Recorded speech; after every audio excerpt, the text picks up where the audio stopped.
ang mabuting Samaritano. Ang lalaking naglalakbay mula sa Jerusalem papuntang Jericho. Bigla siyang sinalakay ng mga magnanakaw. Kinuha ang kanyang gamit at iniwan siyang walang malay. Tulong!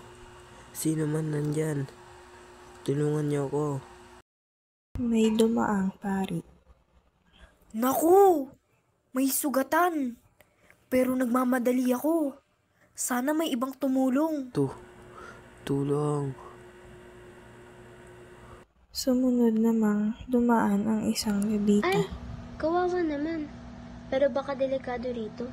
Di ako pwedeng tumigil. Pagkatapos, may dumating na isang Samaritano. Hala, kaibigan! Anong nangyari sa'yo? Sandali, tutulungan kita.